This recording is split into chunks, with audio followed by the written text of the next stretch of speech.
in my mouth. It's like it's a toothache. Oh. We're in here all right? We're a little crooked. And I know how you hate it when we're crooked.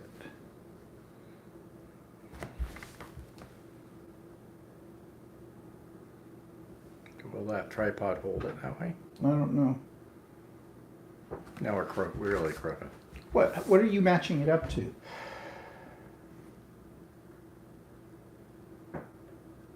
No, it should that way a bit. No, now that's too far. Okay, no, that's okay. Now it's Now what? now it's totally screwed up. Well, which way should I go? Down a bit. Okay. I guess it's okay. I don't. Well, I don't know what you're looking at Personally- to match it up. Well, you do it then.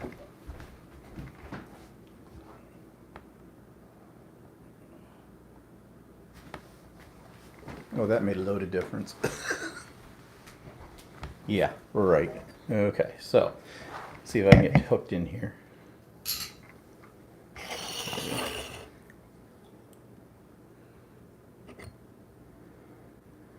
Okay, Rosie's here. Hi, Rosie. Luch is here. Hi, Luch. And Julie's here. Hi, Julie. And we'll just give everybody a few seconds to get tuned in. And we'll get on with things. Everybody can hear us and see us okay? Hi, Luch. Oh, Roy's here. Hi, Roy. And Laura's here. Hi, Laura. Okay, so everybody can hear us and see us okay. So, what are we drinking today? Another one of Walter's special concoctions. Hi, Phyllis. Guys, it's in the line of the top of the cabinet that's angled. That throws it off. Yeah, we know. We're not going to worry about it. Don't say anything, Phyllis, to Walter because he gets all uptight about it. Oh, yeah. See, here he goes. Yeah, I knew. Okay. So, does that meet your high standard? Yeah, it's a little better. It'll do. All right. So there we go. Okay, Phyllis, it meets Phyllis's high standards too. She says, "Thanks, Walter." Okay. What are we drinking? What's this thing called? It's another fuzzy navel. Only this time it's fuzzier than it was last week. And what makes it fuzzier this Because time? I actually put peaches in it this time. Frozen peaches. Yeah, well, tell them how you got the peaches. We went grocery shopping, and he wanted a bag of frozen peaches. And when you know it, we couldn't get a bag of frozen peaches. We had to get a bag of, what was that? What was in it? Peaches, strawberries. And mangoes and strawberries, and I don't know. I think might have been something else. I'm not sure. So when we got home, he opens it up and sorted out all the peaches from it. All right, so that's what we're drinking, and we're eating curd. We went up to a farm market earlier today to pick up some strawberries. It's strawberry season, and Walter loves strawberries. Actually, the reason I love strawberries is one of the reasons I love strawberries is that when I was a kid, I couldn't eat strawberries because they used to give me hives. Oh, And then I grew out of it. So ever since then, I've always loved strawberries. well, I like strawberries too. Good ones. Hi, Catherine. And we got fresh ones from Ontario Hi, Brenda. Yes, they're Ontario strawberries. instead of the old California standard. Yeah, that's usually where most stuff comes, but it is strawberry season. So, what's been happening this week before we get into our main topic of discussion about scams and scammers? And we have lots of stories to tell you, and I think you probably have lots of stories you can probably tell us, because we've all been victims at one time or another. So, this week, well, my mother, I get a phone call Wednesday morning at about 8 o'clock from the nursing home saying that there was a problem with my mother's ring finger. She has her wedding rings on, and they said they're too tight. They're cutting off the circulation, and she's in a lot of pain. I'd just been in to see her the day before. She said nothing to me. Yeah, not about a word. that. Actually, I was with Not- them, and she not a never word. said a word anything. But they were- I know that she couldn't get the rings off because she mentioned this to me some time ago that, and but she always wears her rings and always has. So anyways, So they were saying to me, the first suggestion was that maybe I could call a jeweler and take her to a jeweler, and a jeweler could cut the rings off. Well, yeah, how am I going to get her to a jeweler? I can't get her in my car. The closest jeweler is downtown Bowmanville, which is the place where my mother lives. There's a mall right across from her nursing home, but there used to be a jeweler in there, but I contacted my sister and she said, no, they're not there anymore because my sister lives in Bowmanville as well. And as I'm starting to think about how am I going to make arrangements, I have to get handy trans, the whole bit for this rigmarole. Plus, there's no guarantee that the jeweler was going to attempt this either, because, cut off her finger, be a bit of a liability issue, right? Well, then the nursing home phoned me up again and said, actually, they said, I don't think Nicole, the lady at the nursing home, she says, I don't think a jeweler can handle it. I think she needs to go to the emergency department of the hospital. They probably have the stuff there and they can cut it off. And I thought, okay, well, easy enough to get her to the hospital because the ambulance would come and pick her up and take her there. So that's off the list. But then I would be over in the emergency department because this is not a life-threatening situation at this point in time. And I'd probably be there all day and all night. And then I'm thinking, and what if my mother has to go to the bathroom or something like that? And yes, they have people in the hospital that should be able to help you out with that, but yeah, should, and what would really happen, who knows? Well, while I'm fretting over that, I get another call back from the nursing home, and they said, actually, we're going to check with the administration and maintenance, but the maintenance guys might be able to take it off. Okay, whatever. So I said, well, let me know what's happening. So a few minutes later, I got a call back. Yep, we got the rings off. The maintenance guys were able to cut it off and everything like that. Her finger is infected because one of the rings was slightly broken and I guess had been gouging into her. And this is why she had this pain and everything. And so they were going to dress the finger and then put her on some antibiotics. So that was the thrill of the day. So I went over later, both Walter and I did, and we picked up what was left of her rings. Now, when I say rings, they're her wedding rings and that kind of thing, but these are rings that really you'd have to squint to find a diamond in it. Because my parents were teenagers when they got married. I don't even know how they managed to get a wedding ring because I don't think they would have had much money. My dad was 18, my mother was 16 when they got married, kind of a thing. So, but those are her rings. And she also had another ring that I think might have been my grandmother's wedding ring, my dad's mom. I'm not sure. I remember when they passed away or something, my mother got my grandmother's rings, and I think she was wearing it too. Anyways, in all told, there were 4 rings on her finger, all very small, tiny kind of things, and now they're Very thin. Very thin, yeah, they're very thin. Like, if you were to even try to melt them down and do anything with them or reset the stone, well, the stone's a chip. I'm pretty sure of that. And I don't even know what the stone is in my grandmother's. You can't find it either, even if there's one in there. So anyways, I took all the pieces, because they were in pieces now. I put them in a little envelope and that, and I have it in a place in my house where I keep some of her other stuff and that, and so that's where they'll stay.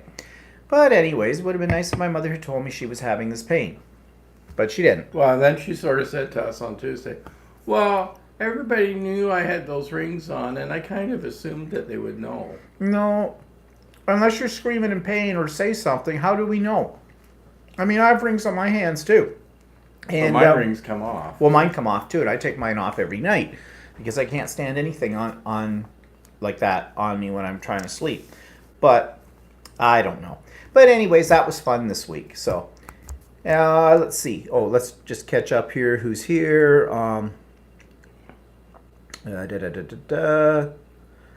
Brenda, I said hello to. Precy's here. Hi, Precy. And Virginia's here. Hi, Virginia. So, that's update Mom. I don't think there's any update on your quilt, is there? No, because I haven't gone to class yet. Well, so. You didn't have class last week. No. Because due to the July 1st holiday and, of course, the American holiday, a lot of people took that week off and went on holidays here. So, but I do. So, as a quilter, as a sewer, you know you have bits and pieces of fabric. It's called your stash, and they grow. And I've got boxes of these things. So I've been starting to go through all my fabric, trying to organize it, get rid of pieces I will never use that are teeny, and then I start going through my scrap box.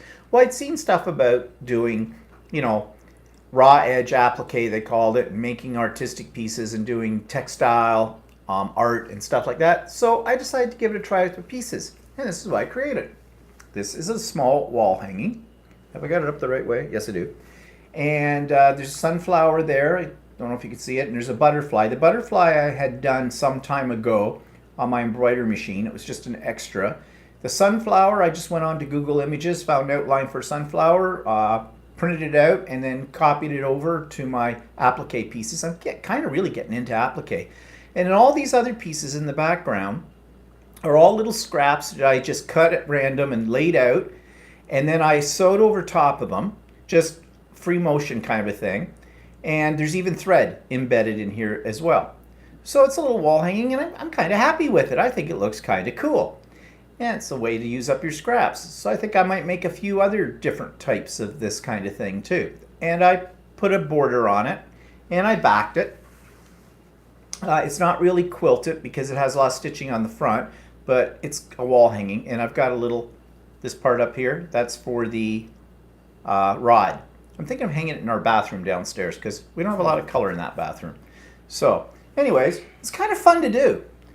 It's kind of like mixed media. And I like mixed media done in fabric.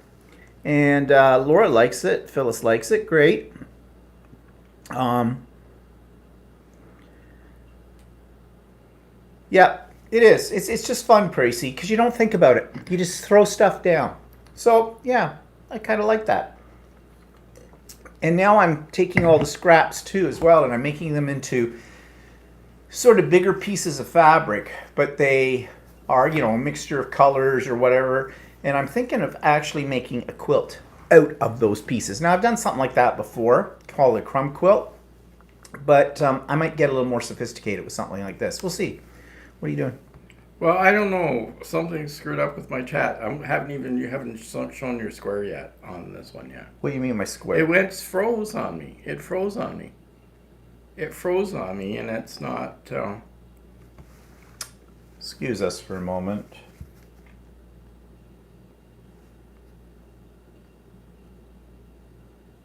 Oh,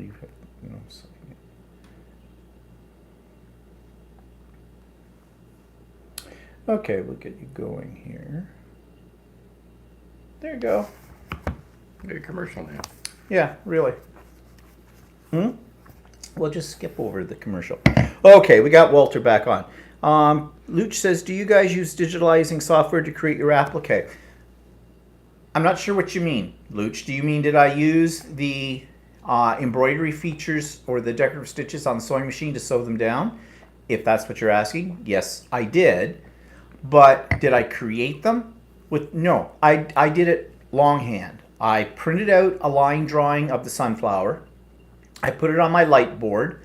I took my fabric and put some fusible webbing onto the back of the fabric, put the fabric down on top of the outline on my light board, traced it out, and then cut it out with scissors, and then I did it in layers and just built it up from there using fusible web. And then I went over it. Once I fused it to the background, I don't know if you can see them or not, but I just used did I use a blanket stitch? Yeah, a very small blanket stitch all around the petals and down on the stem to hold it all together. And then all the lines you see in the flower and the veins on the leaves, if you can see that's thread painting, which is just basically free motion style, and you just go over it. And it's not the most accurate in the world, but gives it kind of a sketched look, and that's okay, because that's basically what I was going for. Says, Walter, you're fired. Oh, yeah. Fired from what? Well, yeah, fire me from no jobs. Oh, yeah.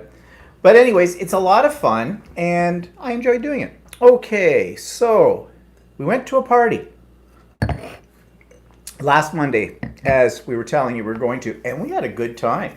Yeah. I mean, how can you not have a good time at a party when the hosts of the party have an industrial deep fryer in their garage, and they're making all the food using it. I mean, this was definitely not low fat, and my arteries are still hard from that party. But we started with deep fried nacho chips and salsa, and then we had hummus, homemade hummus, put into a deep fried tortilla bowl, and then we had deep fried, fresh cut French fries. And deep fried fresh cut potato chips. Yes, oh yeah, I forgot about that. And then we had deep fried onion rings. And then the main event was like 3 kinds of potato salad, baked beans, and chicken wings. Guess what? Deep fried. Actually, it was all very tasty. But oh my God, there was nothing green in the place. I can tell you that. But, you know, once a blue moon. But I mean, who can't have fun at a party when you've got a deep fryer? And not only that, somebody brought a machine that mixes cocktails. It was called a Margaritaville or something. And it had 4 containers on the top of this machine. One you put your booze in. So I guess they had vodka in one of them. And the other 3 had different types of fruit juices or whatever. And it knows what you've got in the machine. So you just turn this little dial, and electronically on a little readout screen comes up different names for different cocktails. And if that's the cocktail you want, you stop it there, push the button, and it mixes your cocktail. I couldn't make up my mind, so they had one button that was called Lucky 7. You push it, and the thing rotates around like a roulette wheel and then stops, and that's the cocktail you get. But I thought it was kind of cool, especially for a party. I mean, I don't think you'd want one for everyday use unless you're really a heavy cocktail drinker. But I asked them, so where did you get this? Well, they got it from an auction site on the web, and I guess brand new, or I don't even know sure if that was, I guess it was brand new when they got it. But if you were out to buy one outright, they're about $800, which is Now, this thing was industrial looking. yeah. It wasn't like your cheap plastic thing. No. They got it for $150 though on this auction site or something. A cute little novelty item though, I thought. And there were quite a few people there, and it was nice. We had a really good time. Yeah, another guy brought a big, huge container of sangria, white sangria. Oh yeah, it was just loaded with fruit, and in fact, to the point where he had it in a big, like, I don't know what you call those, with a spigot on it, you know, for pouring it out. Yeah. And the strawberries kept plugging it up. So you had to go in with a ladle and get out your fruit. But that was nice too. Yeah, the whole thing was kind of nice. But way too much food.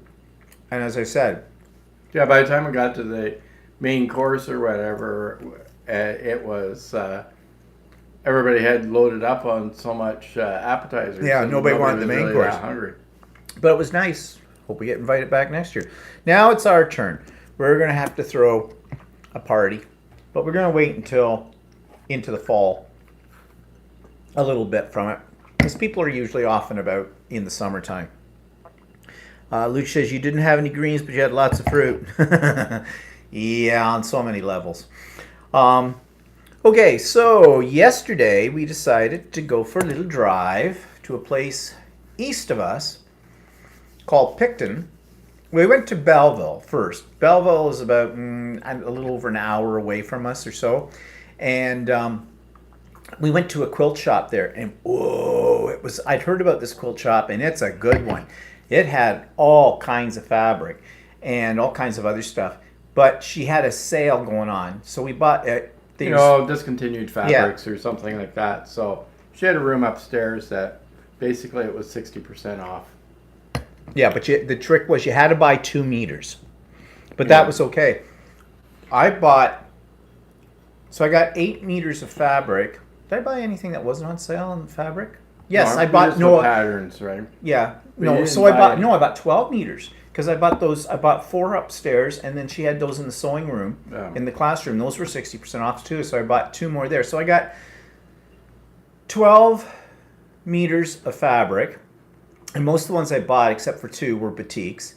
I bought a specialty ruler that was about $20 that I wanted for making half square triangles easier, And a couple of patterns I liked. Total bill, including tax, came to $132. I mean, that's pretty good. So it was worked out to about $6.60 a meter for fabric. So that's pretty good. So then we went to a place called Picton.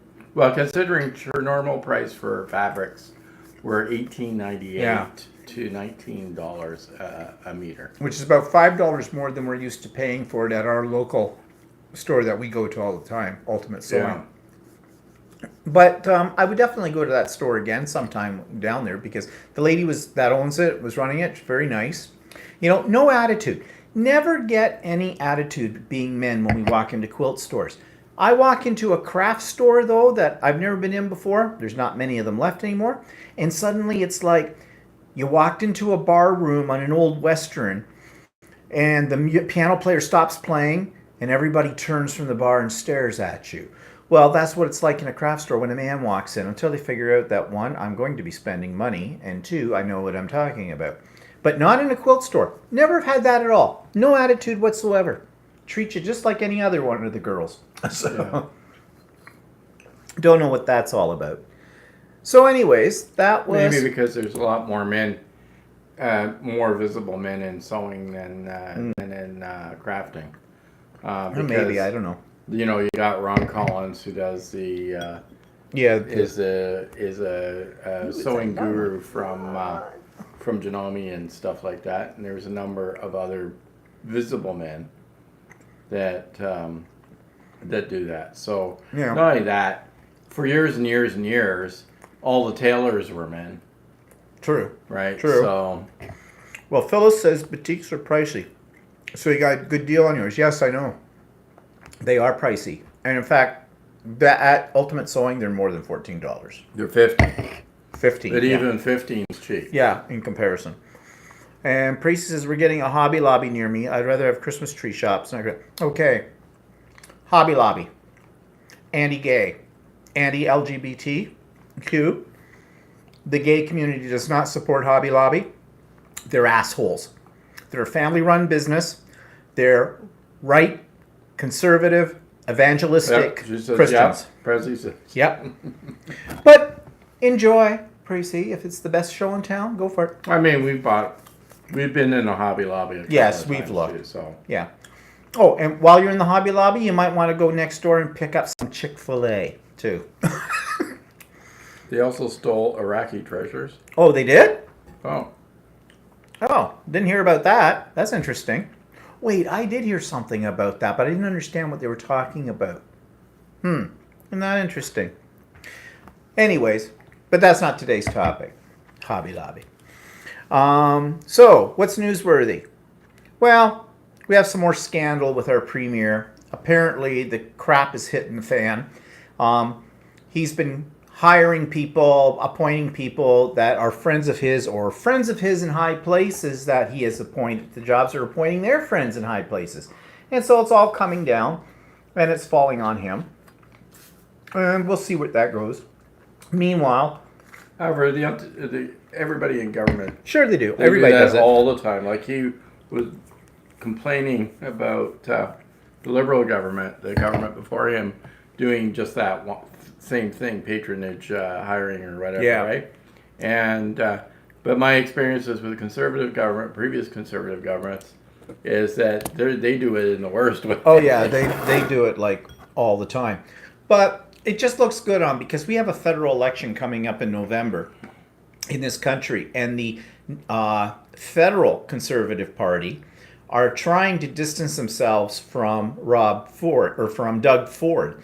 Who's a conservative, of course, too, because it doesn't make it look good. And the province we live in is... Well, not only that, a lot of people in Ontario have been really, really upset with the policies that the Conservative government in Ontario have been doing. And Ontario usually makes or breaks whether or not the Conservatives, how much power the Conservatives are going to have at the federal level.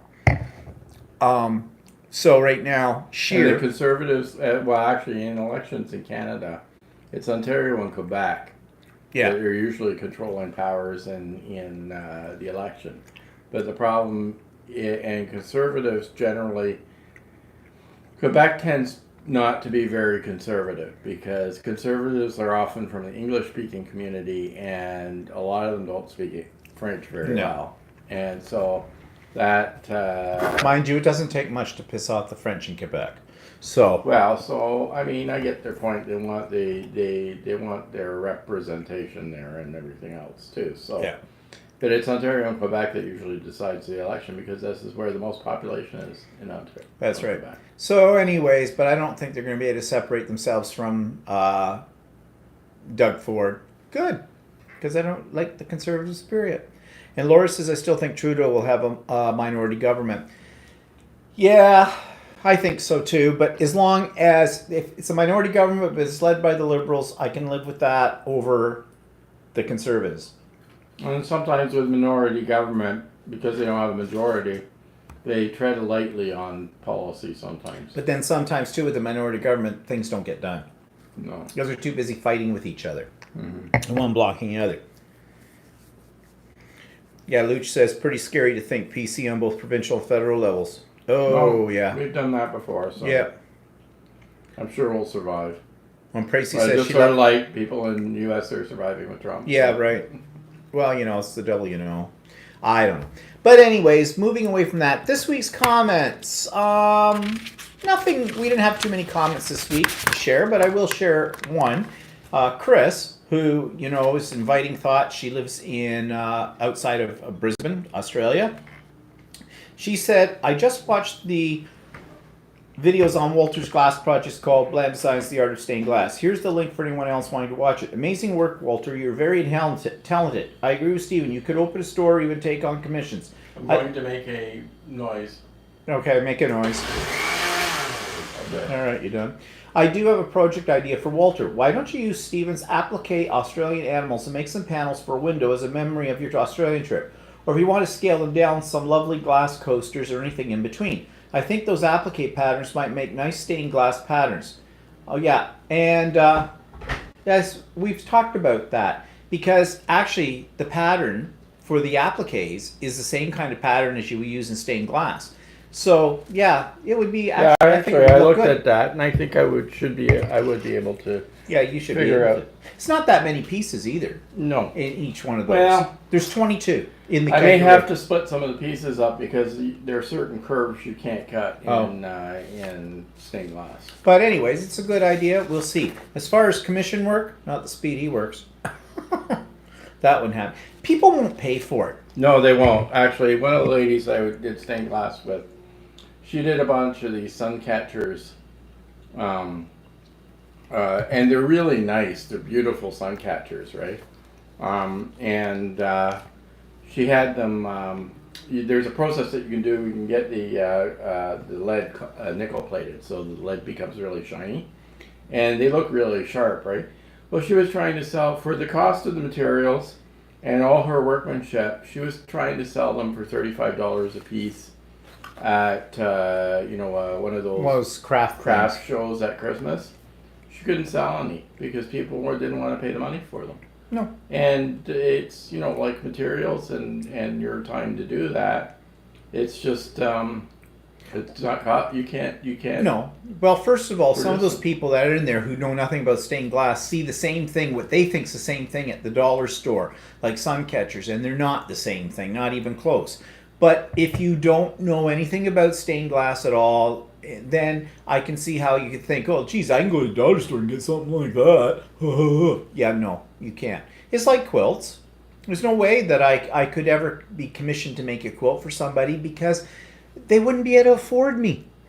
Because if they think they're going to get a quilt for under $100, no, Well, if you they're not going to get a quilt for under $500. How much the cost of the fabric is, let alone, and then on top of that, and then raw material cost is not even the most expensive part. It's the most of the quilts I've made, it's the labor part. most of the quilts that I've made probably average anywhere from $200 to $300 just in material alone, in fabric and everything. That's not counting time, all the other stuff that goes into it. So Like I did Tiffany lamp reproduction, and on the stained glass, the cost of the material at the time I made it the glass wasn't as expensive as it is now.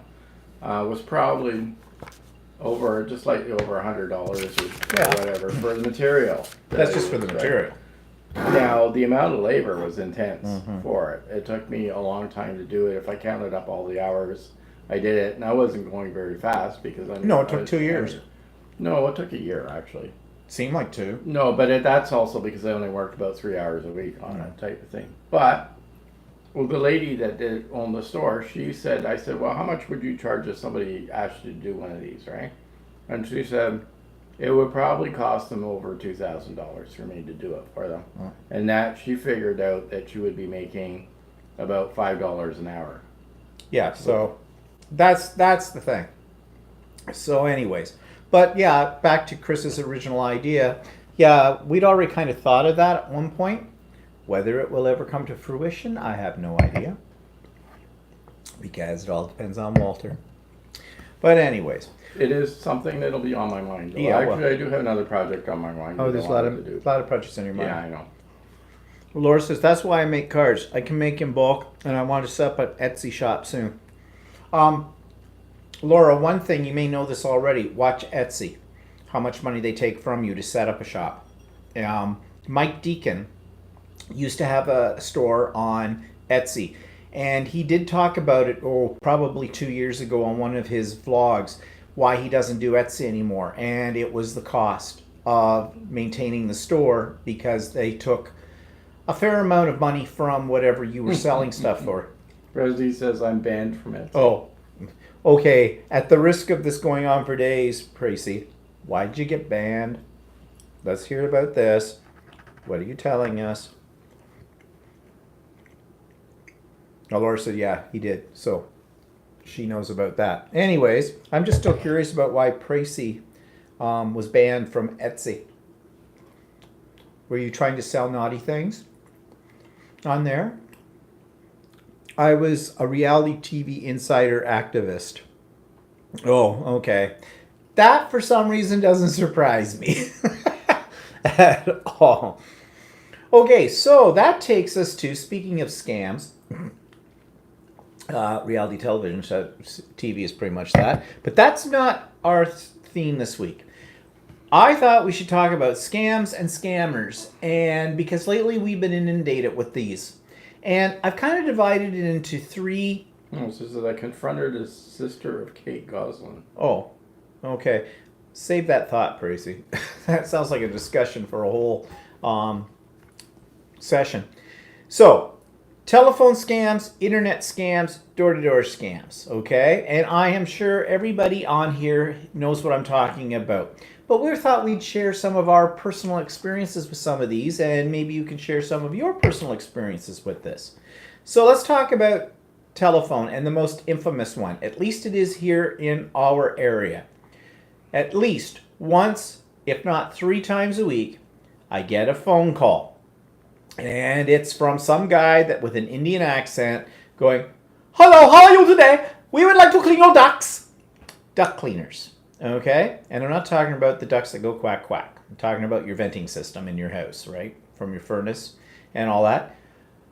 Constantly calling all the time for that. It drives me nuts. We're on a no-call list, and I think we've discussed this before, which means absolutely nothing. Because these calls are coming from offshore, and they're feeding into some kind of computer program, an automatic dialer that just dials all kinds of numbers, and their number, it's a fake number that comes up every time, however that works.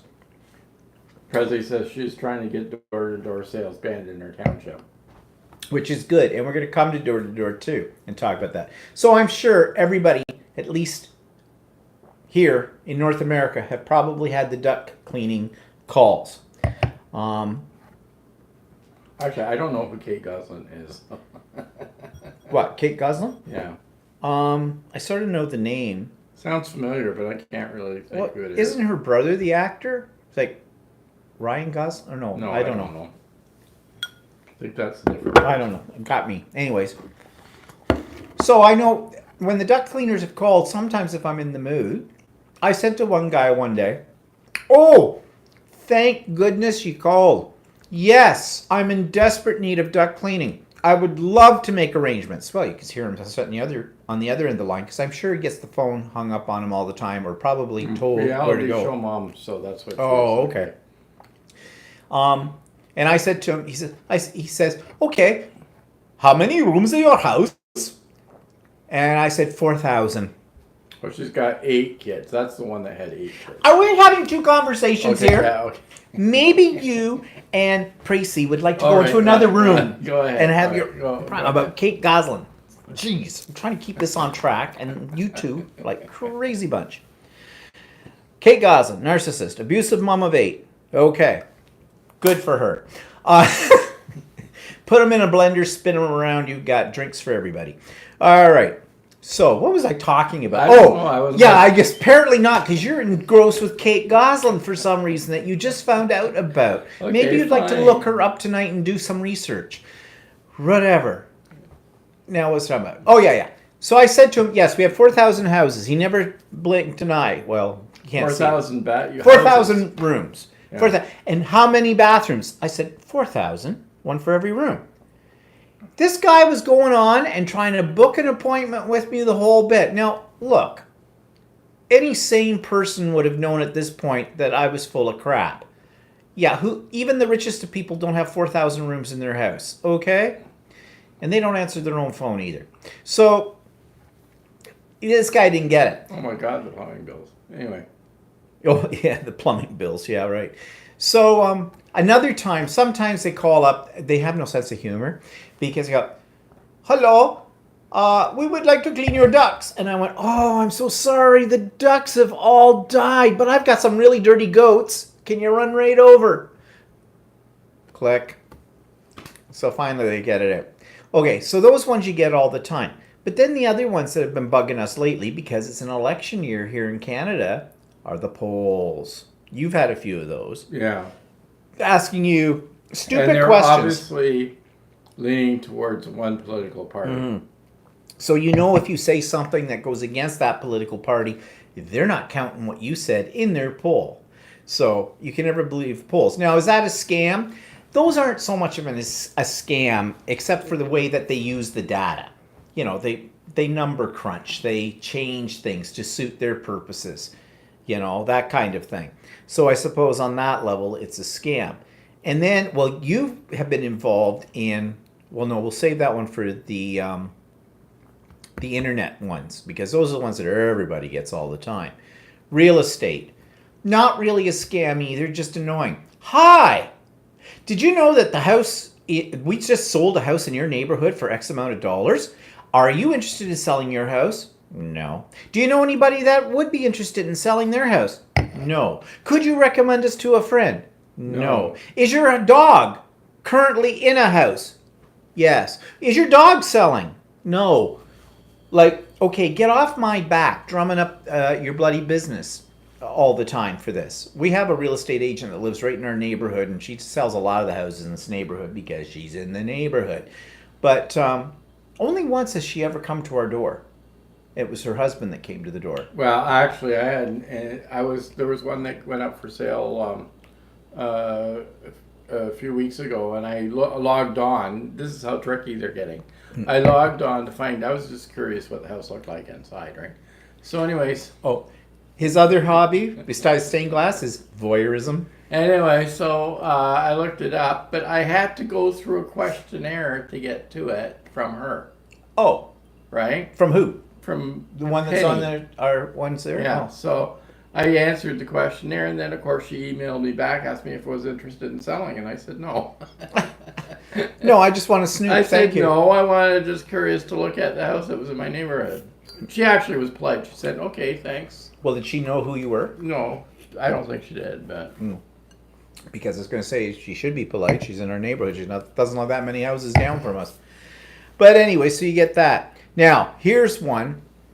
The free vacations and hotel stays. So years ago, they call you up and they go, thank you. Lately, the one's been, thank you for being a Marriott customer. And then they offer you something, and if you push in the number or something, they'll, supposedly, they kind of give you a spiel. They have nothing to do with the hotel company or anything like that. In fact, we hadn't stayed at a Marriott in a long time. And it's just a ploy. Phyllis sent a message and retracted it. Oh, That was because she was in real estate at some point in time, and she used to make those calls too. oh yeah? And I realize that it is well worth it, like for a real estate agent to make those calls, because you never know when you might hit somebody that's selling. Well, And- that's what I'm saying. They're not a scam call No. per se. They're just an annoyance. It's like the Diabetes Society of Ontario. They call you once a week. Well, actually, they were calling us more than once a week to find out if we had anything we could donate. Well, yeah, I do donate stuff to them when I have it, but I don't have something every other day. So I actually went online to their offices and I typed in a message, their contact thing, and said, look, I fully support what you're doing. I don't have a problem with it, but I get these phone calls every week. Is there some way you could limit the calls? And actually they did. They limited it to one a month. Okay, but that's just an annoying call. That's not a Yeah, scam. that's not a scam. No. Luch says, I think it's WestJet that has an annoying robocall. Yes, we've had the WestJet ones. What we've been getting a lot of lately is, thank you for choosing Marriott hotels. And then Marriott. we've out of like a million choices, we have selected you to get some sort of vacation or something. Yeah, yeah.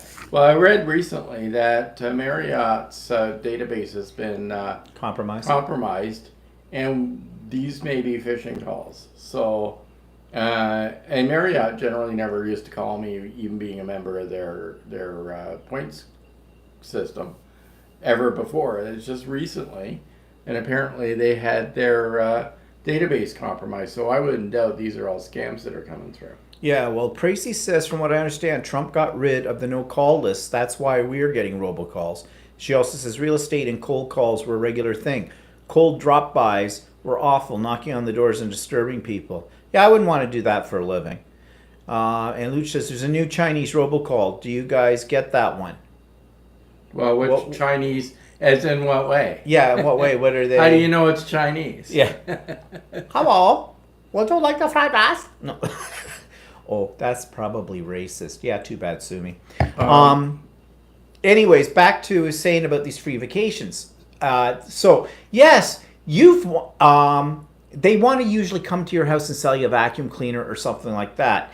And, you have won a free vacation for 5 days and 2 nights in a resort of your choice, somewhere under such and such a price at such and such a time, and all this kind of stuff. And it's all bull roar. And of course, they want to sell you something though before they give it to you. So one time, Walter was pissed off with me because he can't stand salespeople. You walk into a store, he won't go in to some stores to look around at stuff. I don't like it when salespeople attack me. So you have a word that can be used, and I have told you this. You have no trouble using this word to me all the time. I don't know why you have a trouble with salespeople. It's called no, not interested, thank you. And then if that doesn't work, it's F off and drop dead. That seems to work too. But drink. Okay, hang on. Thank you. Are you going to turn on the blender? A sec for a sec. Okay, plug your ears, people. He's going to pump it. Okay, there we go. And Brenda says, simmer down. What are you talking about, Brenda? Or Brenda, are you one of those kind of people that enjoy calls from salespeople? Really? Some people are lonely. Just saying. Don't know. I'm joking with you, Brenda. Anyways. I think that she was maybe commenting on like other stuff. Did I ask for your opinion? I don't know. No, I didn't. Go Not away. at that time. So, I said to them, they just wanted to give us a demonstration on, and it was a vacuum cleaner, a very expensive vacuum cleaner. This is many, many years ago. Probably when we first moved into this house. So Walter was pissed off that I had made this arrangement. And I said, it's a free trip. I knew it was a lark, but I just wanted to see. I was in that kind of mood. So the guy comes out, and I made him vacuum the whole house to show us this thing. Well, not quite, but he did, and he went on. And then I said, yeah, no, I don't think so right now. This vacuum cleaner was something like $2,000 or $3,000. It was astronomical amount of money for a vacuum cleaner. Anyways, and he did not want to give us the coupon for the freebie trip, which amounted to like a $200 value. Well, not only that, at one point in time, you were ready to buy the bloody vacuum. I was not ready. Well, it wasn't a You bad were. vacuum. It did Yeah. do things. Like, it was a good vacuum. He just about had you roped in. He's a good salesman. So what can I say? But it's a scam with the thing. And then he went away mad because we didn't buy anything. So, I mean, I feel a little sorry for the guy because this is his job. And, you know, he came there and he was here for probably an hour or so. And so there you go. He got nothing out of it. And he's probably has a quota. Or he's probably on commission, the whole bit. But at the same time, you make it sound like no strings attached. I knew there were strings attached, but Priest says, Stephen Walter, it's too bad that Canada doesn't get the Nextdoor app. It's closed social network for communities and it's full of drama and tea. Never heard of it. Oh, was it, Phil says, was it Electrolux? Might have no, been. it wasn't. It was something else. It was like an Electrolux, though. Yeah. Yeah, they're famous for that, or were at one time. One woman posted her doorbell video of a salesman spitting on her house. Okay. Hi, spit on my house. I have a shotgun. Bang. No, I don't. I'm not American. Actually, sometimes they get thrown off when it's two guys that are coming. Yeah. Oh, that's good too. We actually, this wasn't a scam, but it reminded me. Remember, years ago we were talking about possibly, well, I was. Again, you weren't. But I thought it wouldn't hurt to investigate those beds that, you know, recline and do all that kind of stuff. So the guy came to the house. Now, this was, I had phoned them. There was ads on TV or something, but I phoned them. It wasn't really a scam. The guy did not want to deal with us because we were two men. Now, this is a few years ago, okay? But he obviously was homophobic and the whole bit. And those beds aren't cheap, you know, like, but no, he didn't want to deal with us because we were two men. Okay, and then there's okay, back to scams. Now we're talking about door to salesman. We're not. Oh yeah, okay, that's right. Yeah. So then there's a Microsoft scam, which phones you up yeah. and says there's something wrong with your computer, right? And then you got one. What was it? The other one that you got the other day or something? It was. Oh well, you get the one for the CRA. That's the Canadian Revenue Association or agency. You know, our tax dollars. Tax, which is, what is it in the States? It's the RS. What's it? Revenue Services, whatever that is. IRS. Yeah, IRS. That's it. Yeah, in the States. So it's our version of IRS. And they call you up and they say, there's been a warrant. It's a recorded message. There's a warrant out for your arrest because you owe the government blah, blah, blah, blah, so much money in this. You need to call this number immediately. Well, you know it's a scam because, one, our government agency will not contact you by phone for this, and they tell you that. And if you want to check anything out, you have to go online, and there's a whole rigmarole you have to go through to get onto the site and create an account and all this stuff. So it's not just an easy thing to do. And then you got one this week about... I wasn't finished this one Okay, yet. go ahead. So jump right up Right. on it, and then you throw me off track, and Okay, then I go don't ahead. know what the hell I'm talking about anymore. So I did call the number once. I knew it was a scam. And when the person identifies himself in the recording as Officer such and such. So I called Officer such and such and I tried to pretend real naive and scared and I went, oh, hi, yeah, I just got a phone call from your office saying that I owe $5,000, and it's always a weird number, like $5,382.65. It's not like you owe $6,000 or some a round number. It's always like that, right, to get you thinking. And they probably catch some people who are guilty because they bypassed some things on their taxes or whatever. So that's what they're doing. And they usually call in around after your taxes were due and all that kind of stuff. And I said to the guy, yeah, okay, so can you tell me more about this? And of course he's got an accent, right? And he says, yeah, there's cops on their way to your house right now. We've set out whatever they call it, a dispatch, or dispatch some officers to your house right now with a warrant for your arrest and all this stuff. And then I go, ooh, I don't want to be arrested. Oh, what do I need to do? Go to your local Walmart. Get gift cards for iTunes for the amount of $5,383.65. And stay on the line while you're doing that, and I'll give you instructions how to get those to me. You know, does this suck anybody in?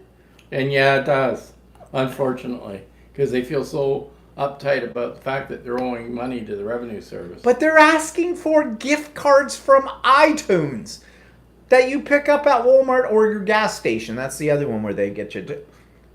Inviting thoughts that she just logged in and she doesn't have any sound. You should have sound. Nobody else is complaining. Everybody else got sound? Turn on your volume. You sure you got your volume turned up, dear? Turn that knob up. Yeah, she's for some no sound, so I'm going to have to watch the playback later. Sorry, hope you have a great evening. Okay, Chris, don't know why you don't have Sometimes sound. they dig up old bankruptcy records. Old what? Old bankruptcy records that are old and try to make you feel guilty. Oh, yeah, probably. Now, I can see that these telephone scams probably have an effect on older people. Like the one about computers, you know? Oh, hi, we're from Microsoft, and I never say it with that kind of accent, like one you can understand. It's always another one. And we've noticed that there's a problem with your computer. Yeah. How would they know that? Yeah, that's exactly it. But I could see some older people who may have got a computer for the first time or something like that and didn't know and go. Or anybody that doesn't have very great knowledge of using computers. Yeah, true. But and I could see how they could scam them, because what they do then is they tell you to sit in front of your computer, they tell you to go to a certain web link they give you, and then to install a certain piece of software, and that software now remotely links their computer to your computer, and they try to strip your computer while they're talking to you of everything that's on there. So they could get your email addresses, they could get your banking information, everything, whatever you keep on your computer. And I think I posted it as on my vlog as a YouTube channel of the week, but there's one about Scammers Revolt, and this guy who goes in and he actually deletes their computers. I'm not sure of the technology. Because they ask to control your screen. Actually, they don't just control your screen, they have access to everything on their computer if you allow them to do that. They can take anything off of your computer that you've got. And if people keep passwords on their computer sometimes because you can't remember all of them, or banking information or anything like that, they have access to all of that. As soon as you let them give you control of their screen, it's not the screen. No. They have control over everything on your computer. Not only that, they can now access your computer and drop a virus in it as well or malware. It will disable your computer, and the only way you can get them to have that removed, or the way that they, somebody that's not in the know, to be able to get rid of it, will say, okay, you got to give us $500. It's extortion. Give you $500. You have to give us $500 or $1,000 for us to recuperate your computer. Oh, Brendan says, no, I was referring to you yelling at Walter. No. Yeah, he yells at me most of the time. Yeah, well. Yeah. Tracy says, I just don't get why people fall for this crap. Well, okay, let me tell you a story about a scam on the telephone that almost got me once. A few years ago, phone rings, and I go, hello, and there's a male voice on the other end goes, hi. And I went, hi, who is this? Well, what, you don't know? No, I don't. Oh, you don't recognize your nephew's voice? Now, I have a couple of nephews, and it took me so off guard that I said, Harrison, which is the name of my nephew that lives out in Vancouver. Now, I haven't seen Harrison in quite a few years, so I couldn't really tell whether this was his voice or not, because I don't talk to him on a telephone. I haven't talked to him on a telephone even when he lived out here, kind of a thing. So he says, I'm kind of in some trouble. And I went, okay, what? He says, well, I was at some friends, and we were drinking, and stuff, and I got pulled over by the cops, and they're charging me with, driving under the influence, and I'm at the jail, and I could only make one call because I need to get out. I need some money. I need someone to post bail or something like this. Now, next thing going through my head is, wait, if this is Harrison, you're in New Brunswick, or not, in British Columbia, which is like 5,000 kilometers away from us. What about your father? But guess what? My brain went into overtime, and I created a whole different scenario as to why he hadn't called his father. And you want to know something? When I look back on it now, I realize how stupid I was being.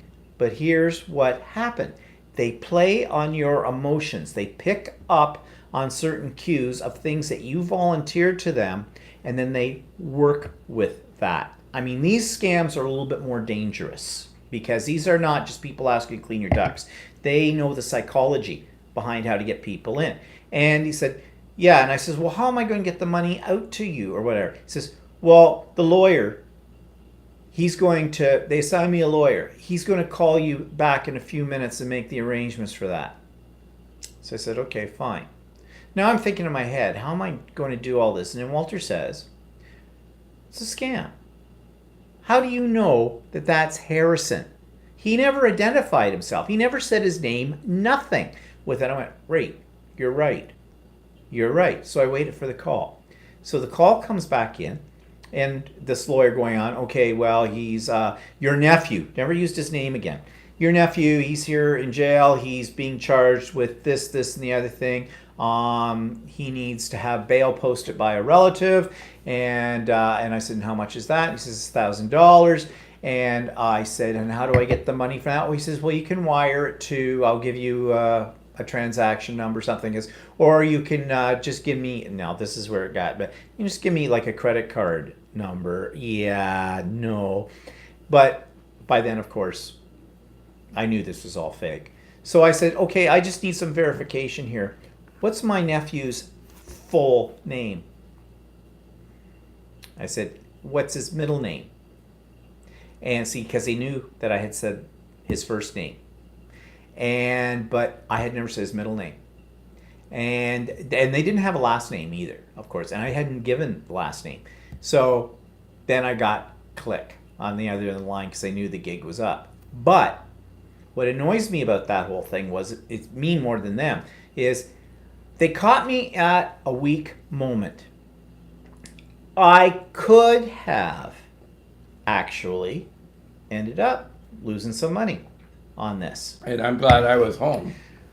Yes, it was a good thing. Because I argued with you about that time. Mm-hmm. Yeah, you did. But it was some other circumstances which they had no idea about. But in my mind, it all played out in a logical way. So, you just got to say no. I'm always worried about my mother, well, when she was living on her own, getting phone calls. Because they prey on the elderly, right?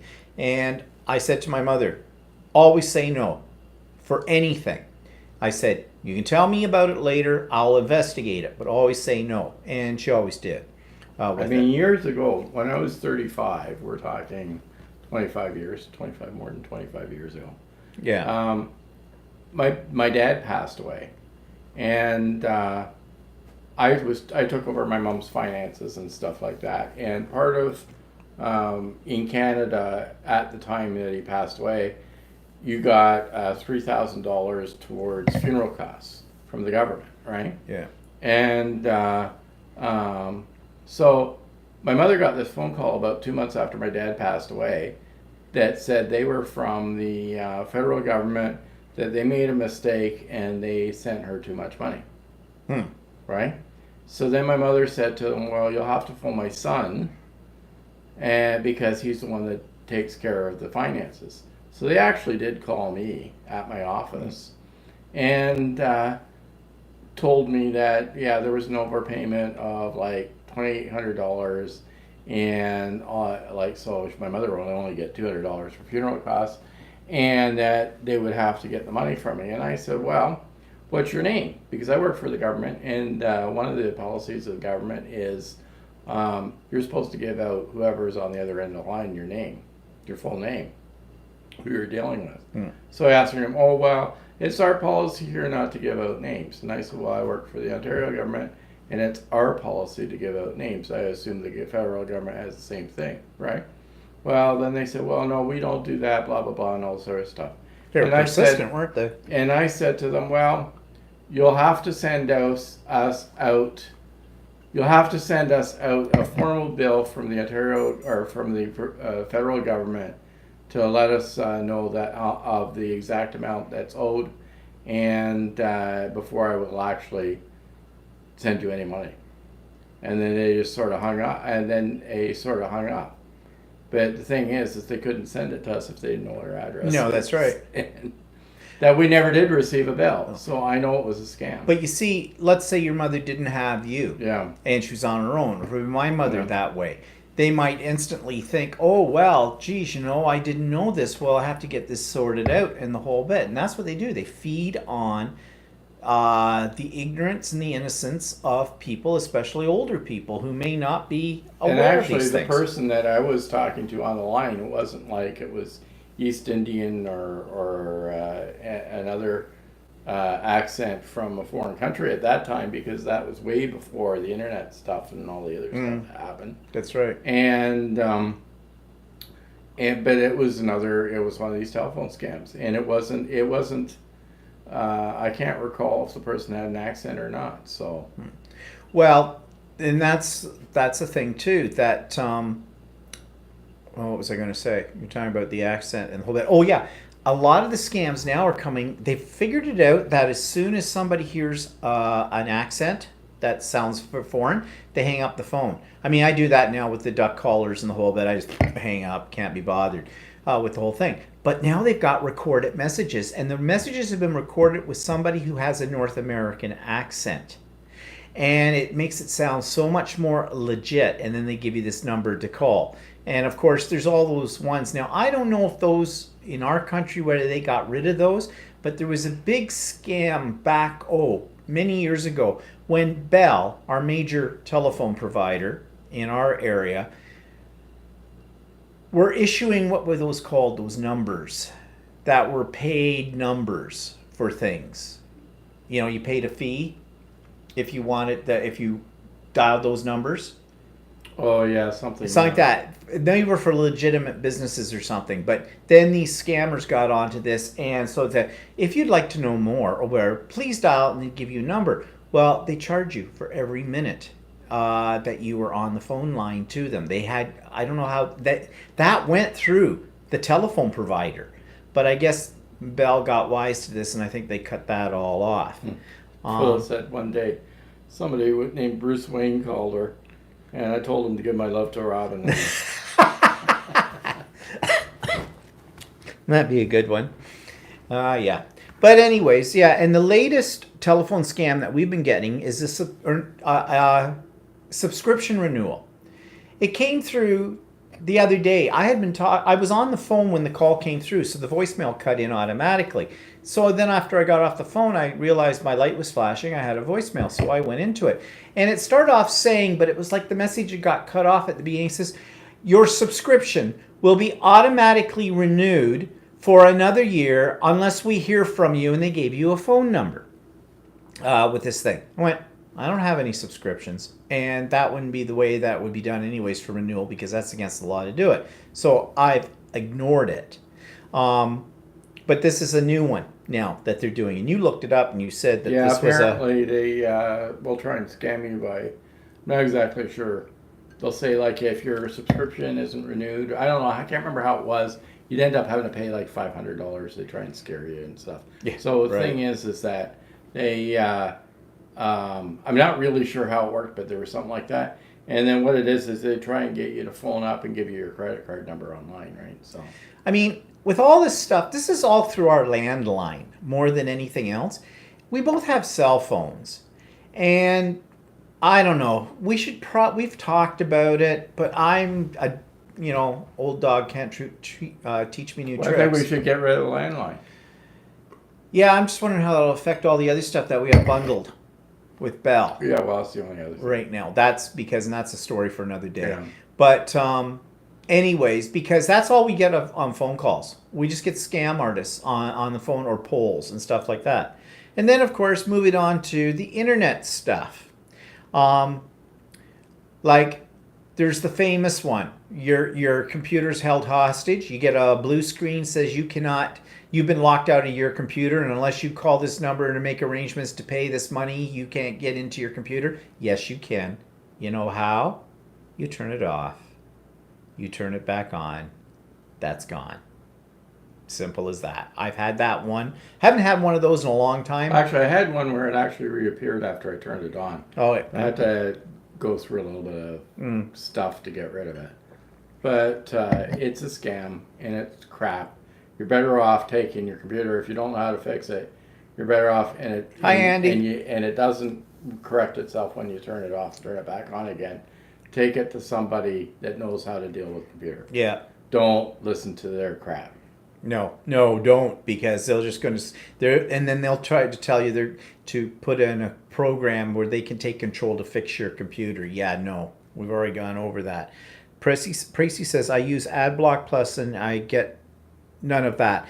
Yeah, well, I've got a really good program that I actually pay for every year subscription, and I still get some. Walter's always going, why do you get those things? I never get those. I never get them. I mean, once in a while I get one of those letters like from some guy that's out in the Middle East and is crying the money blues that he's broke and he needs to do this and needs to do that and needs some money from something or another. And we know so many people from the Middle East. Yeah, so, like, I mean, I just ignore those because that's all. Well, that was all popular back on Facebook and that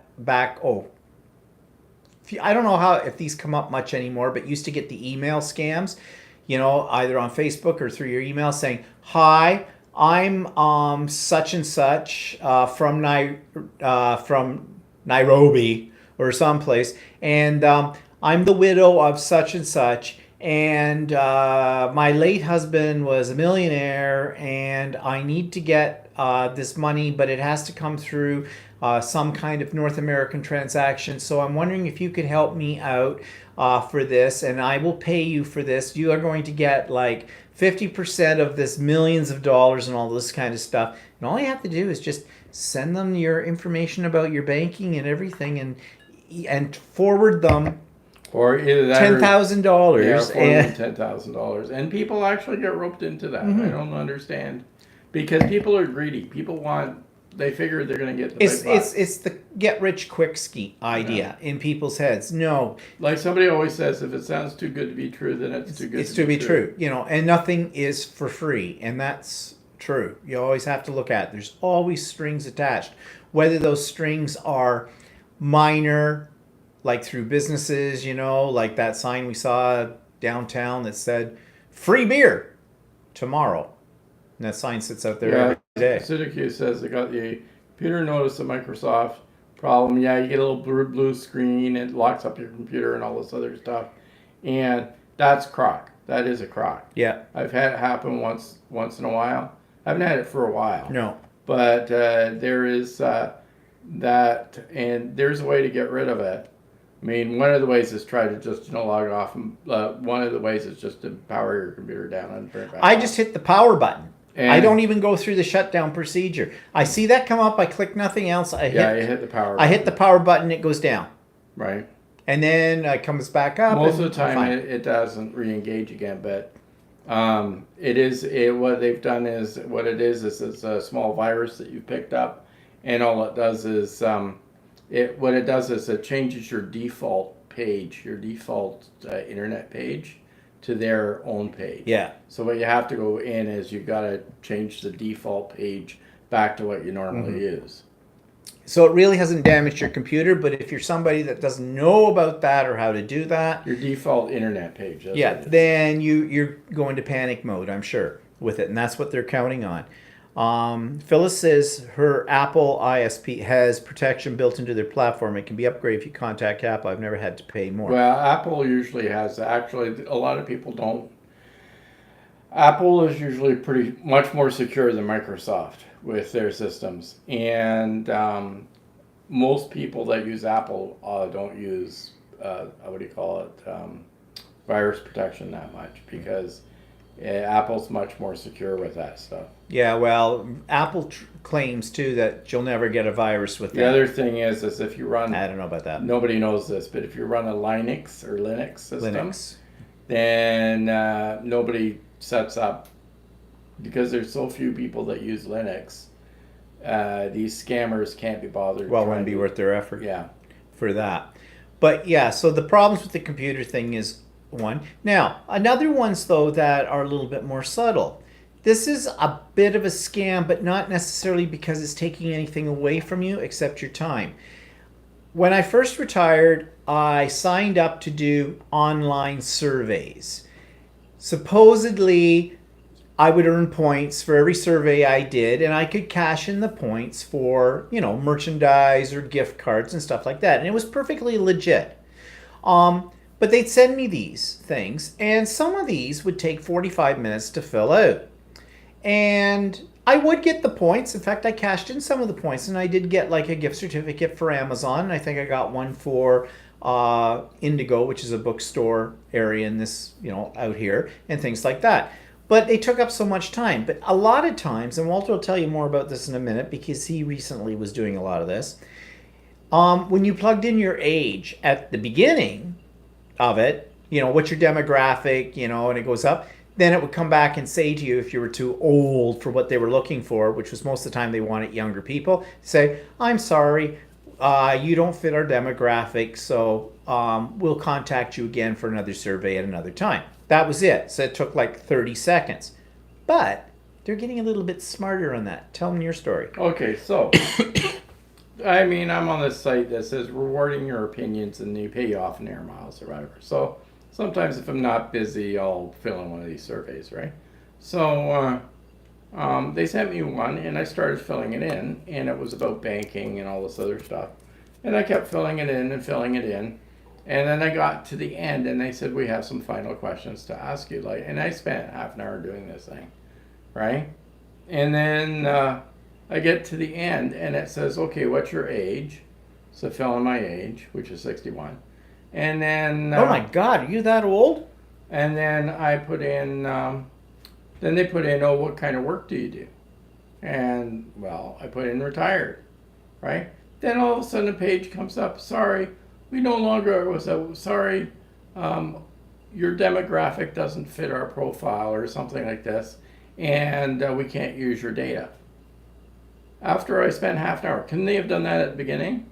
That was extremely, I'm sure they're still using my data, but. And that's the part that I think is a bit of a scam on those ones. Because I said on the ones I was doing, they always had, right at the beginning, about 3 questions for you. One was your age, one might be your household income, and the other might be the area where you live, like a postal code. And then it would tell you, I'm sorry, this information, you don't qualify for this survey. Thank you for, your time or something. But now you go through and you fill out that whole bloody survey, and then you get to the end and then they tell you don't use it. And do you get any points for that? No, I don't. So there, that's the scam part. Why couldn't they ask those questions at the very beginning? I get it.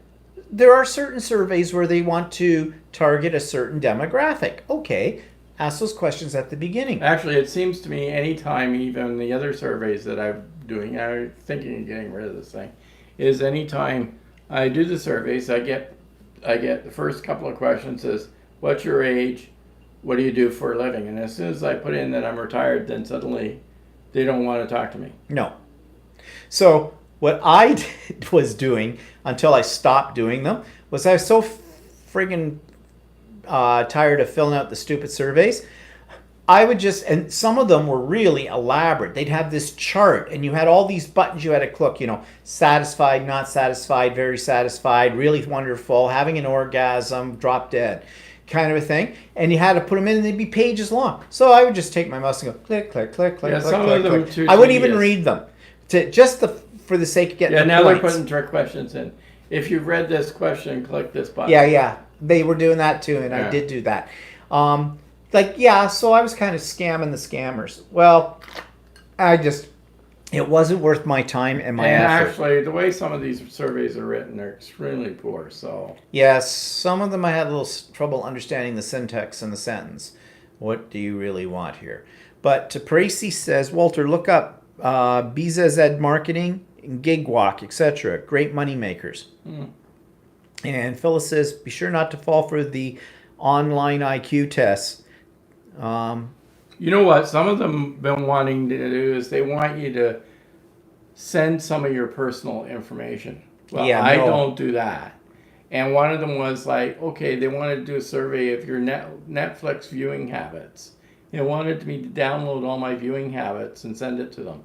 And I'm going, no, I don't think so. No. So, although those ones aren't necessarily, well, they could be a scam. There could be something else in those. Or they could be fishing for other, like that information. To me, that's too personal of information to give out. Well, the one thing I think people have to understand about anything that they go online for is as soon as somebody or something asks you for any kind of personal identification information, do not give them to them. In fact, Facebook, you know I'm not on Facebook now. It's been 2 weeks because they kept blocking me out for whatever reason.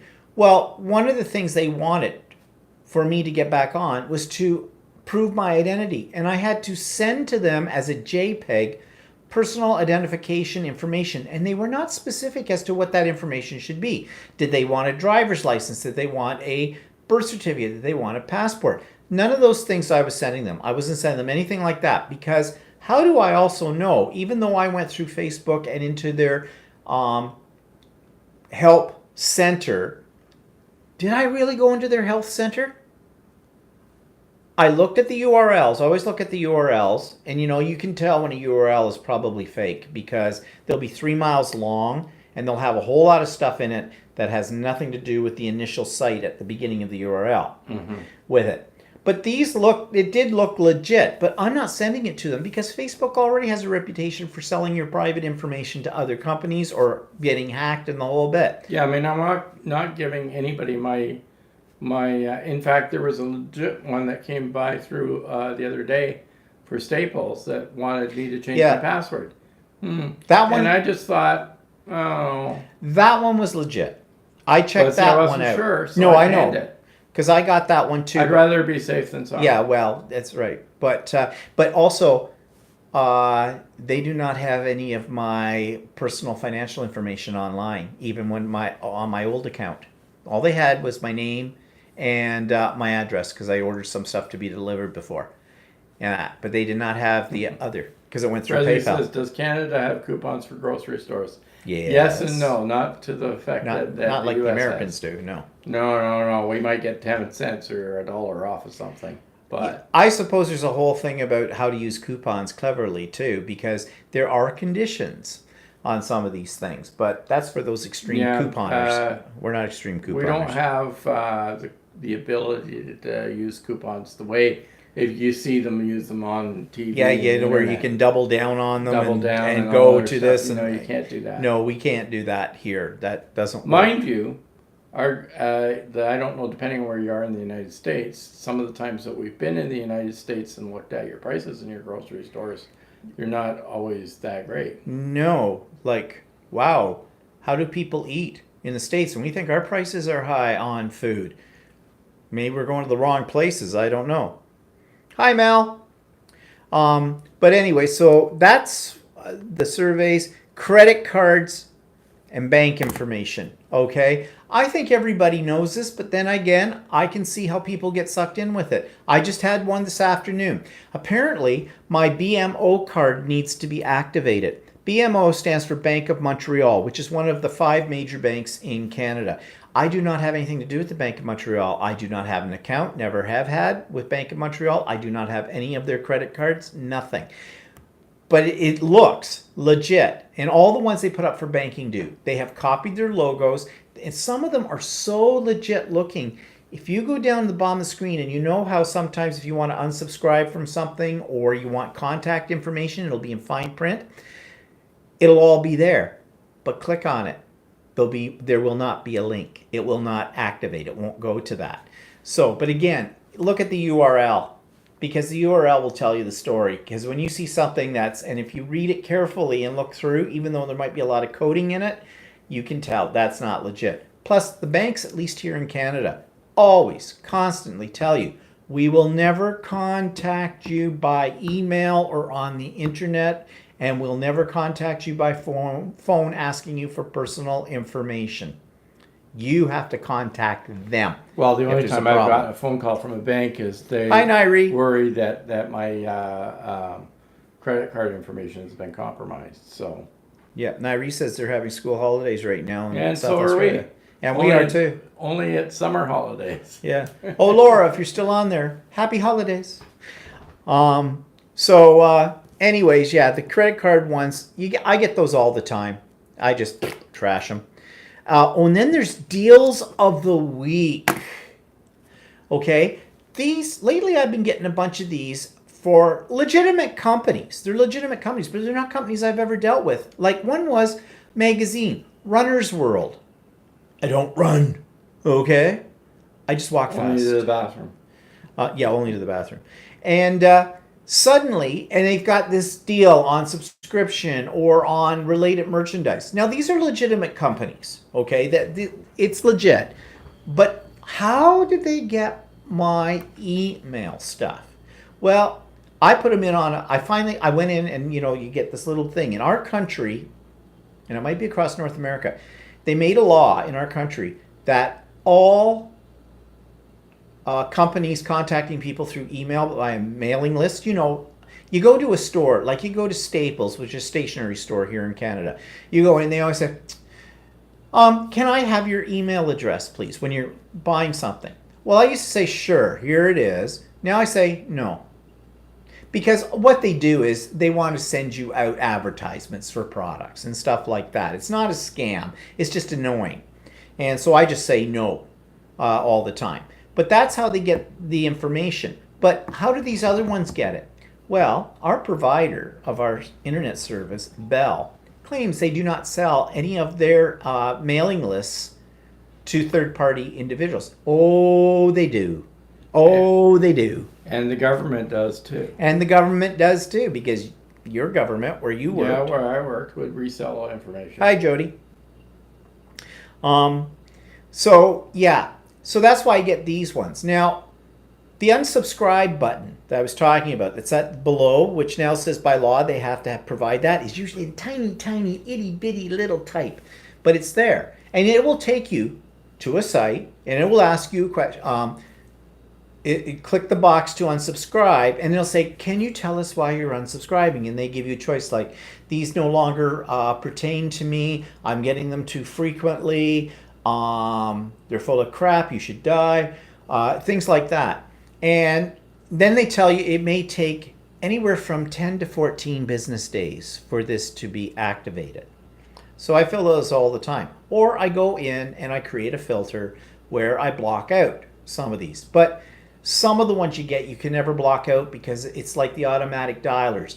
They create fake email addresses. Or you unsubscribe and then you still get emails from them.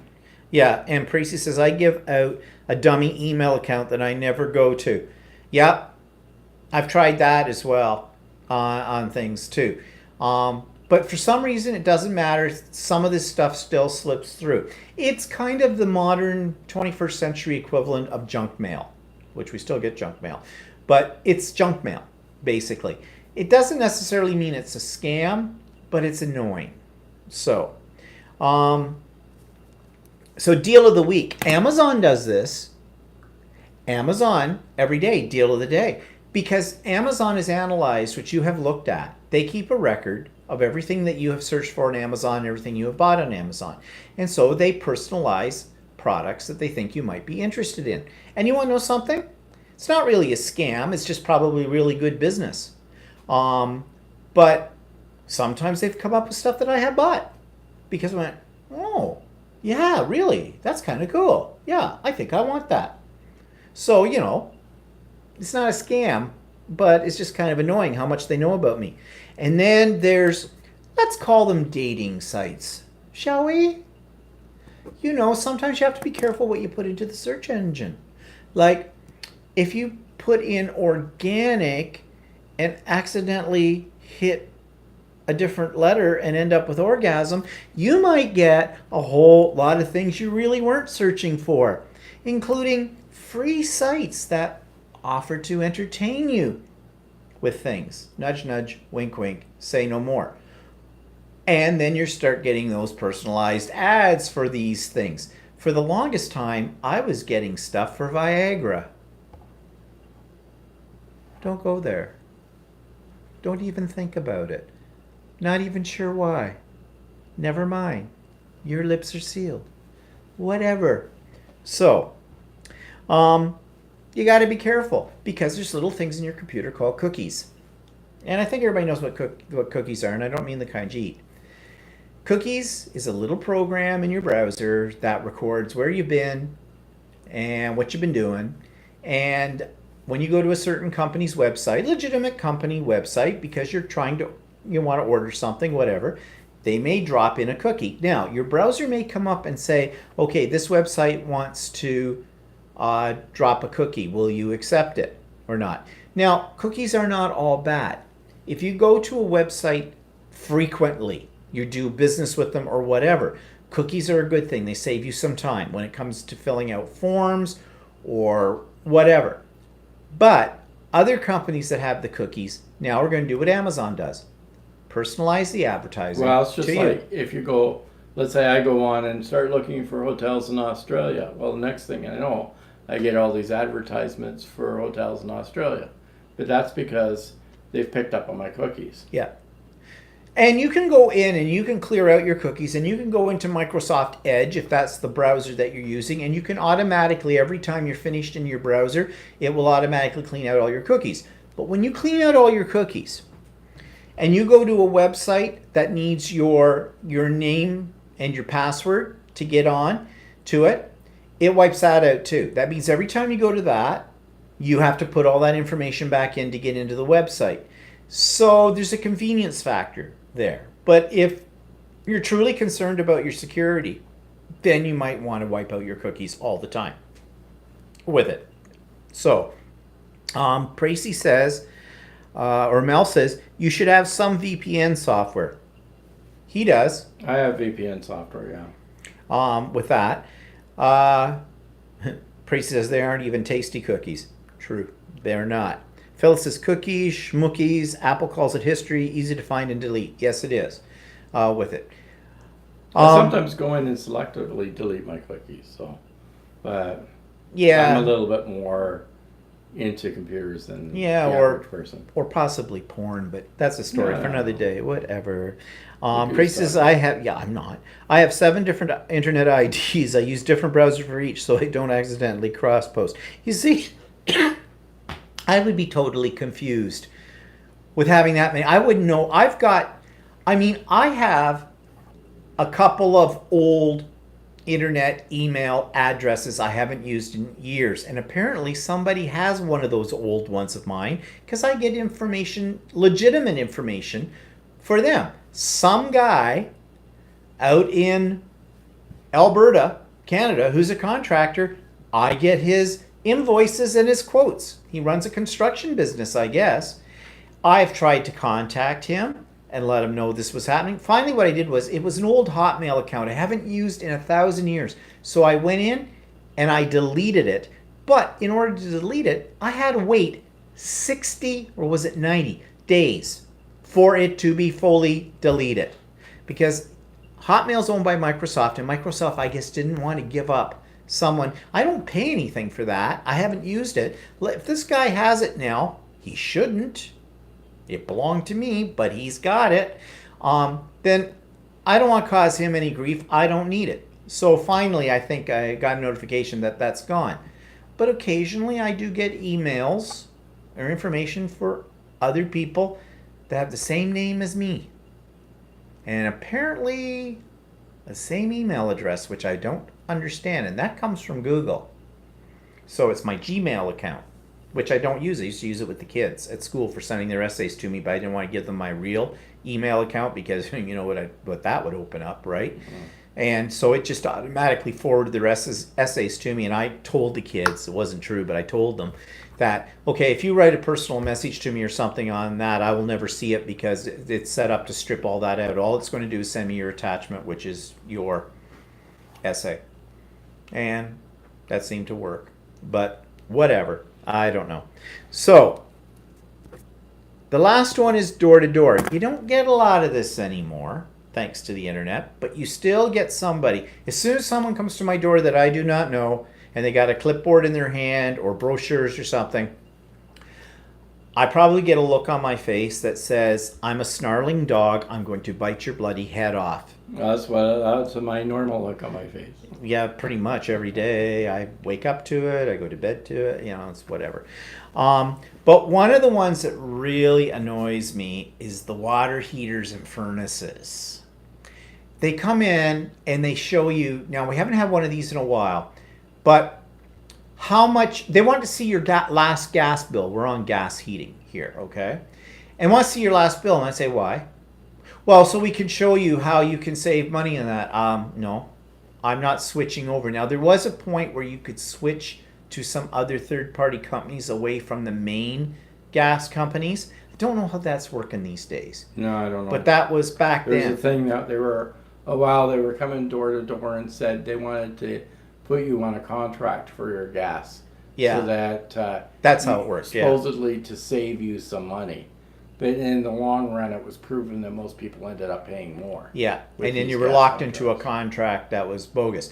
Or they'd come in and they want to look at your water heater because, it's probably time for a new one. The thing was, we just got a brand new water heater about 3 years ago, as well as a new furnace and air conditioning system in the house. So when I tell them that, then some of them won't take no for an answer. Well, you still should be inspected. I have a maintenance program. And I'm not letting you in my house. And no, you don't let them in your house because you don't know what they're really coming in your house for. I mean, this could be somebody coming in and staking out your place to see what kind of things you have and then come back and rob you blind. So that's one thing. The other thing that comes to the door is, home inspections, which is kind of an extension of the water heater thing. Yes, we're here to give you a free home inspection to make sure that your house meets all of the standards of safety, and to look at any problems you could have in the near future and this kind of stuff. Same thing as Walter just said. Not getting in my house. Bye with that. Then there's the fake charities. Those ones are hard to tell, because some of them are really good. Some of them will come up, they're usually young people, okay? And they're probably young people who are just desperate for a summer job. Like, I'm talking young 20-something college kids and stuff. They got the little badge, right? And it says whatever the organization is, which you've never heard of before. A lot of times it has to do with something about children in foreign countries, the starving ones, big-eyed kids you see on TV. For $1 a day, you could feed them.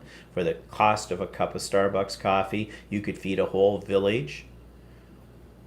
For the cost of a Big Mac meal, a value meal, you can feed a country. Yeah, don't think so. Unless it says UNICEF or World Vision, or what's the animal one?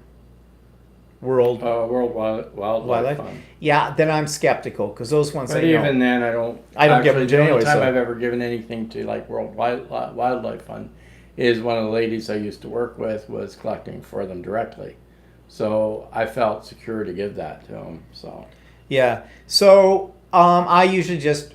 I feel a little sorry for these poor people that are working for them, because you could tell they're just trying to make some money, and they've been hired by this company, and they probably don't really know what's really going on. But nevertheless, they're not getting my money because I'm too cheap for that. Even legitimate charities I don't give a lot to. Charity starts at home, mine. Well, actually, this is not really a scam, but it is worth talking about. And I think we talked about it before. Some charities have huge administration costs. Oh yeah, we've talked about that before. Yeah. So they want you to give this money for cancer research. There's a big thing here called Sick Kids. Yeah, and it supports a big hospital in Toronto that has there's Sick Kids Hospital, and they sometimes do charity. Well, not sometimes. Like every time you walk into No, a no, grocery no, no. I store. said not charity donations. They sometimes do charity cases for kids in a third world country. They bring them over here and That fix kind of them stuff. up, type of thing. Right? Like the Herbie Fund, or something like that. But anyway, yeah, they do good work. I understand that and all this other stuff. But what annoys me about that charity is people don't know. People are donating lots of money towards it, but they have a 60% administration or higher cost. Actually, I think it's 63%. For that one. So yeah, so for every dollar that you give them, 63 cents of that dollar goes to administration. It goes to administration, which I don't think is right. No, I mean, you have to have administration and all that other stuff for a charity, but when you've got such a high administration cost for a charity, yeah, I know. I think twice about giving the money. Well, a few years ago, the MS Society, multiple sclerosis. That's it, sclerosis, right? Which is a legitimate charity. It's a horrible disease, that kind of thing. Contacted me, start off as, we're not looking for anyone to go door to door and ask for donations. We have a package. And you just, you send out 10 cards or something to friends and family and whatnot, and that's all you do. So I said, it was a weak moment. I said, sure. So I get this package in the mail, and it has like about these 20 postcards, and they're basically, you're supposed to mail them or give them to friends and family, and it's basically guilting them into giving money to MS. And I'll have to give them credit for the cleverness of this campaign, because what it was to play on the feelings of guilt that people have. And what better way? I mean, you can have feelings of guilt, but when somebody you don't know calls you up and asks you for money for something, it's easy to say no. But when somebody that you know very well, who's a good friend or a family member, that's not so easy to do. And I refused to do it. It all went in the garbage. I sent them a donation. I sent them $25 as a donation from me, and that was it. Well, then they started sending me more of these cards. Then I was getting phone calls. Thank you so much for your help in the recent campaign, and we'd like to know if we could have you help us again and blah, blah, because of this. And I said, no. And finally, when they called me at one point, I said, I'd appreciate if you would stop calling. I am not supporting your organization anymore in this way. And I told them why. I said, it's not that I have anything against your organization. I'm sure it does a lot of good work for people that have this horrible disease. But you are playing the guilt card, and you're making me the villain in this with people I know, trying to browbeat them into giving you money. And that I don't agree with. Second of all, you also send out to me all of these little thank you cards, occasional, greeting cards and things with little stickers you can put on stuff in this, and stationery, which is free. They give it, and you're looking for a donation back for this. One, I didn't ask for this stationery. Pound in the calendar. Whatever. And two, I said, again, you spend all this money on this promotional material you're sending out. Wouldn't that money be better spent on the research than sending me stationery, cards, envelopes, and little seals? I haven't heard from them since. Whether or not I've been blacklisted, I have no idea, and I don't care. So, what's being said here? Precy says, I have a sign on my door, no Bible thumping, politics, sales, etc. They still ring. It's because they can't read. And Precy says, my favorite neighbor had her sign stolen. Phyllis says, put up a no soliciting sign unless you're Precy's neighbor. Laugh out loud. Yeah. You see those signs, no soliciting? I always wondered, how well do they really work? I don't think they work, because they'd have to read them, and most of these people are not going to read them. I mean, we were out getting strawberries earlier today, and they had a big sign not to sort through the baskets. Yeah. And do you think that people were reading that? Oh, yeah. That's going to be on my vlog tomorrow, about things old people do that annoy me. And when I say old people, I'm talking people a lot older than me. Sorry, Tracy. Oh, Phyllis. Yeah, Phil says, watch out for the police association. We pay them with our taxes. Yeah, you're correct. Yeah. Oh, actually, one of the scams that the police had for a few years, now I don't know how this is done. We had, when we first moved into this house 24 years ago, we got an alarm system, right? And we pay monthly for that.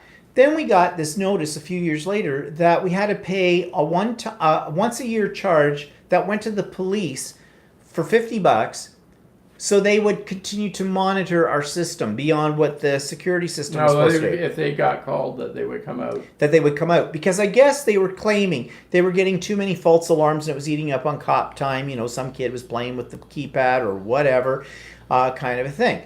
Yeah, Actually, that's a Royce, scam. it says it, Rosie, what? Rosie. Can It you said read? Younger strawberry. No, actually, what it is that people have the baskets and they don't like the strawberries in their basket, so they start picking. Start picking through. They do it in the grocery store too. You know, the ones buying grapes, they go into the little package that they're in and they pull off this stem, put it in this package, pull this stem, put it in that package, go from this one, put it in that one. Or bananas, they take 2 off the bunch or whatever. But that's a discussion for another day. But anyways, so what was I talking about? I don't know. I went right off. Senior moment. Charities. Yeah, the charity. I've just lost my train of thought. Right Okay, off well, the it track. wasn't- Well, couldn't have been too important. It could have been. Never mind. So, anyways, those are scammers and scammers, and I think we've covered a lot of them, and I'm sure everybody else has done this. Tracy says the produce pickers cause the salmonella and E. coli things.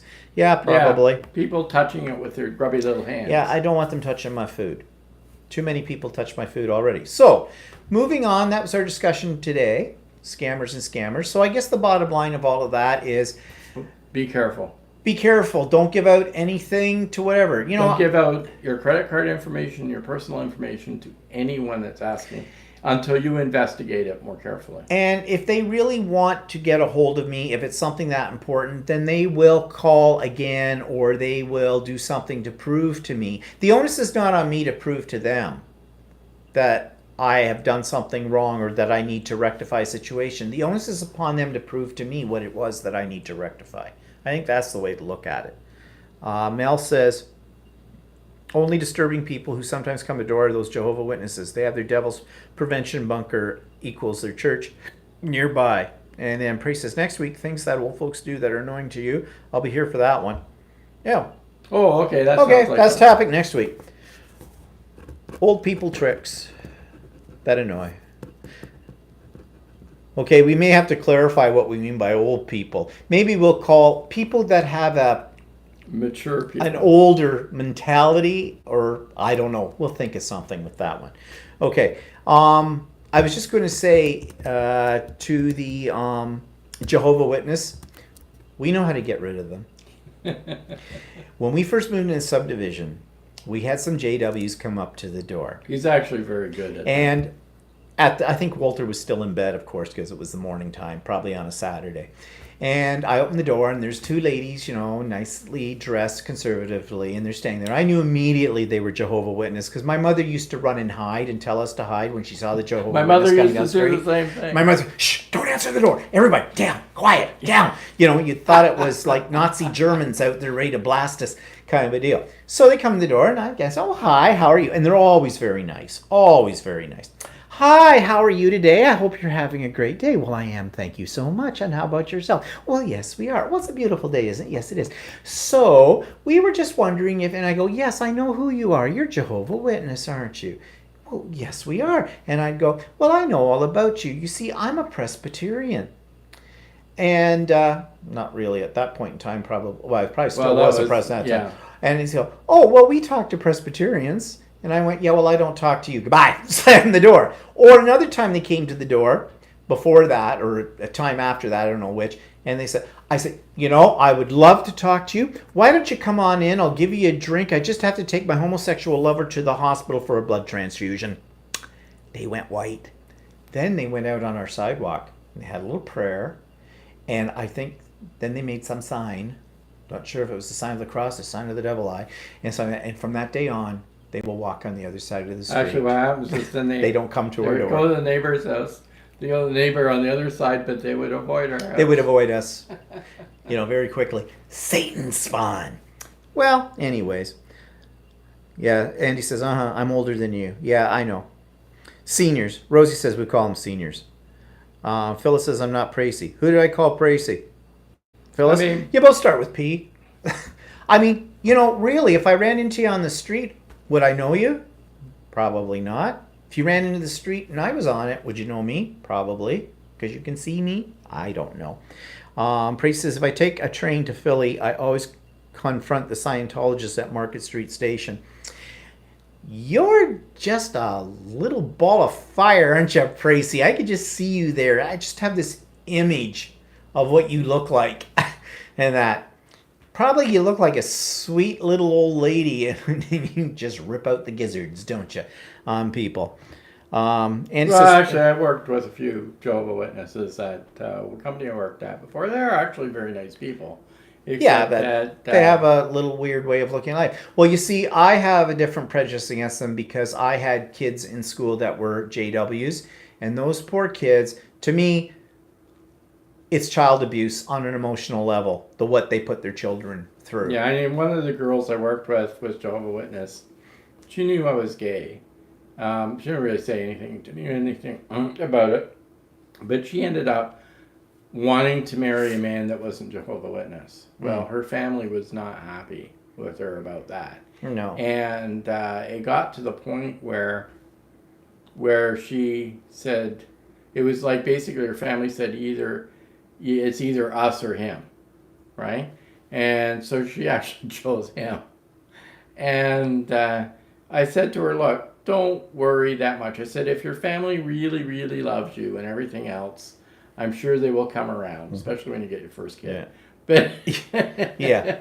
But anyway, so she later on, they did sort of come around. She said that's still a little bit cold, but. Well, anyway, so I'm just looking here. Phyllis says I'm not Pracy, so I must have called Phyllis Pracy at one point. The comments go by so fast on the side here that it's hard for us to do this and read the comments at the same time with it. So that's why I get mixed up. Also, it's a senior's moment. Shoot me. One of those annoying senior things that people do. Yeah, Pracy says I used to look like Anna Nicole Smith. Oh, and Jody goes, va-va-voom, going, oh, you're a voluptuous girl, are you? Ooh, nudge, nudge, wink, wink, say no more, say no more. Okay, this is getting way off track now. All right, let's finish up. What are we watching on TV? Okay, we watched the older version of Tales of the City. We mentioned Tales of the City before. The newer version is good. The older version is good too, but it's bad. It can be a little bit cheesy. It's a bit cheesy in the whole bit, especially in the scene where this guy falls over a cliff and dies. That's, I think, in the last episode. It's actually a very B movie when you look at it. Yeah, really, on that. But it's still worth watching. But I would watch the newer one first, then go back to the older one. Handmaid's Tale Season 3, it's just getting more risque all the time and darker, and it's already dark. So it's good. And Stranger Things Season 3, we just blitzed it the other night, binged watched, and it's good. And we thought that this might be the last season, but the way they ended it after the credits, it looks like they might be talking about a season 4. And if you don't know what Stranger Things are, it's on Netflix. Go to season 1 first. Don't try to start in a later season because you'll be completely lost. But it's really weird, very science fiction-y, horror genre kind of, but stuff. It's good. Nairi said, love handmaids. Prezi said she can't do handmaids. Suits. Oh, Man in the High Castle on Prime. What season is it? There's been 2 seasons, haven't there? I thought there was 3. I'm not sure. Or did we see all 3? Yeah. Because, but the problem is they come out so long between seasons that you forget what you've seen in one season for the next. But Man in the High Castle is good. Yeah, because at the end of the last season we saw, she suddenly... She might screw up. Oh, yeah, okay, maybe I shouldn't say anything. Okay, well, whatever. Anyway, so that's what we're watching there. We haven't been to any shows in a while. Nothing new on YouTube. Actually, there is, but I'm going to talk about that tomorrow on my vlog. I'm reading a book that I bought. It's by a Canadian author who actually lives... 3 seasons. Nairi says 3 seasons, but they're watching number 1. Oh, okay, I won't give it away then. It's called Course of the Dead. It's a murder mystery in Victorian England kind of thing.